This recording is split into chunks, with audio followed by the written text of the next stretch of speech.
Para sa programa at serbisyo ng OWA, press 1. That's a call center.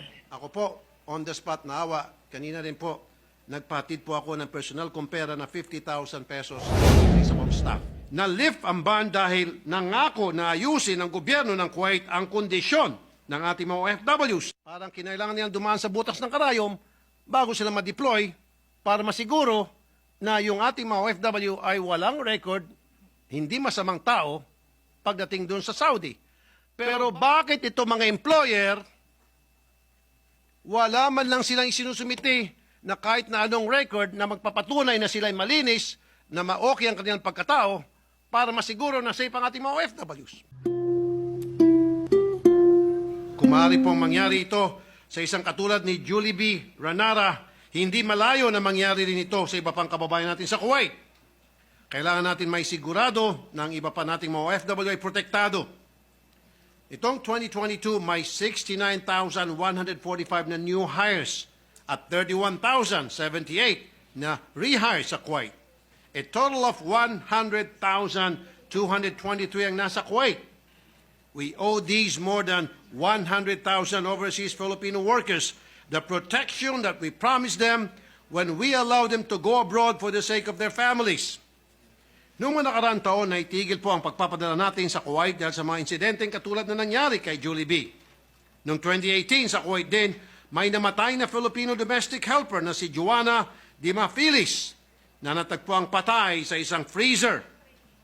At noong 2019, si Jeneline Villavende naman ay na-rape at namatay din sa Kuwait.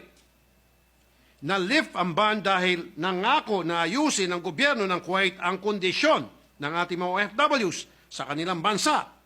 Ngayon, ito na namang karumal-dumal na pangyaring ang sinapit ng isa nating kababayan. Kailangan natin pag-aralan kung ano ang sitwasyon na kinaharap ng mga kababayan natin na nadideploy sa Kuwait. Ligtas pa ba sila doon? May suporta ba ang gobyerno ng Kuwait sa ating mga kababayan na pupunta roon? Sa kaso ni Julie B., mabuti na lang at naaresto na agad ang salarin na anak ng kanyang employer. Pero sana'y hindi na nangyari ito kung nasasala lang na mabuti ang mga potential employers ng ating mga OFWs. Matagal ko na pong sinusulong na dapat may katumbas na security requirements ang mga nais maging employer ng mga OFWs. Hindi yung mga OFWs lang pinagsusumiti ng napakaraming requirements bago papunta sa abroad. Kung sila ay naninigurado na ligtas sila sa makuha nilang OFW, dapat tayo din manigurado na ligtas ang mga kababayan natin. Ikukonsulta ko po ito sa DMW at OWA para matigil ang ganitong mga pangyari. Ganun pa man, I commend the efforts of the DMW and OWA in their support and immediate action regarding the case of Julie B. and for the needs of her family. I have been informed that they will be given by OWA a guaranteed financial aid of 220,000 pesos and an additional 800,000 pesos from life insurance provided by agency. Kanina po, nakausap ko ang mother ni Julie B. at nagkakentuhan po kami at nakwento niya po sa akin ang mga pangyari. At ako po, on the spot naawa, kanina rin po, nagpatid po ako ng personal kong pera na 50,000 pesos sa isa kong staff para tulong sa kanya. While these amounts will never replace the life of Julie B., it will alleviate any worry that they may have financially. And we hope that the DMW and OWA continue to give this kind of service for all our OWAs, or OFWs. And as the chairman of the Committee on Migrant Workers, I will not stop at being the representative here in the Senate. I will fight for what they deserve as the modern-day heroes of our country and their families for whom they risk their lives by venturing into foreign lands just to provide for them. Again, I thank Senator Jinggoy Estrada for bringing this matter to the attention before this body. And before I end my speech, meron lang po akong mga gustong karagdagan. Tama nga po si Senator Jinggoy na kailangan talaga masusing monitoring needed because right now, as I see it, kulang po talaga ang tinatawag na monitoring para masiguro na safe ang ating mga OFWs. Ang isa pong matagal ko na pong iminimungkahi sa mga kinaukulan ngayon sa ating DMW ay yung bakit kapag ang ating OFW pumunta ng abroad, kinakailangan nila ng police clearance, barangay clearance, NBI clearance, napakaraming clearance, parang kinailangan nilang dumaan sa butas ng karayom bago sila ma-deploy para masiguro na yung ating mga OFW ay walang record, hindi masamang tao pagdating doon sa Saudi. Pero bakit ito mga employer, wala man lang silang isinusumiti na kahit na anong record na magpapatunay na sila'y malinis, na ma-okay ang kanilang pagkatao, para masiguro na safe ang ating mga OFWs. Lumilitaw, marami sa mga employers ay may mga criminal records, mga dating rapists, mga dating kriminal, dating mga manloloko, loko-loko, at hindi po na-screen. Yan po ang isa sa mga bagay na sinisiguro ko po na matutugunan na ng ating DMW to make sure kung ating mga OFWs ay well-screened bago pumunta ng abroad, dapat din ang mga employers na tatanggap sa kanila, sila din po ay well-screened to make sure na maganda kanilang record at hindi mapapahamak ang ating mga OFWs na tatanggap sa kanila roon.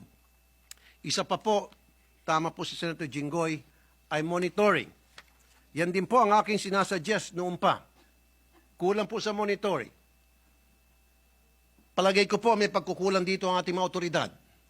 I'm very sure, bago maganap ang rape dito kay Jollibee, meron na pong mga ginagawang hindi magaganda itong kanyang amo. And I'm sure siya po ay nakapagsumbong because hindi naman po agad-agad rapin po ng isang amo doon ang ating OFW right there and then. Meron po tinatawag na pagnanasa. Meron po tinatawag na pag-attempt. And doon pa lamang ang ating OFW for sure, yan po yung nagsumbong sa ating mga kinaukulan, sa agency, sa FRA, Foreign Recruitment Agency, o dili kaya nagsumbong sa Polo. Pero ano ang ginagawang aksyon? Usually, sa akin po karanasan, A, sasabihin po ng mga recruitment agency, magtyaga-tyaga ka lang muna.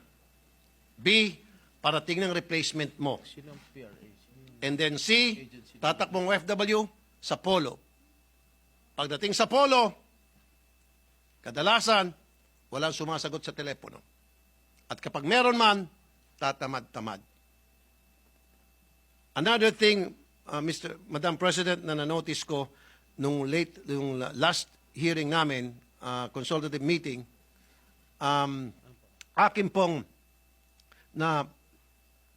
napansin na ayon po doon sa DMW at sa mga nakausap ko doon sa consultative meeting, 100 OFWs ang ni-recruit ng isang pangkaraniwang agency papuntang abroad.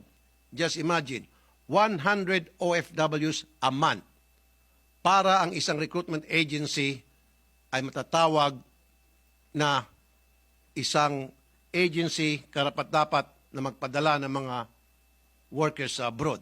Just imagine, 100 OFWs kada buwan. Sa isang taon, that is 1,200 OFWs. 1,200 OFW sa isang taon. Now, ang tanong, ilan ang mga tauhan ng mga recruitment agencies dito at yung sumasalod doon sa abroad na FRA? Kadalasan, 2-3. Paano sagutin ang telepono pag tumawag ang 1,200 halimbawa sabay-sabay dahil nagka-problema, tatatlo lamang po ang mga tao na sumasagot sa telepono. Those problems I have already addressed and I have already talked to the DMWs. Even while we speak, yan po ay kanilang pinag-aaralan kung paano maresolba ang ganong klaseng problema. I am not going to ask questions, but all I can say is I support fully ito pong privilege speech ni Senator Jinggoy Estrada, and I will work hand in hand with him and with the DMW para maprotektahan po ang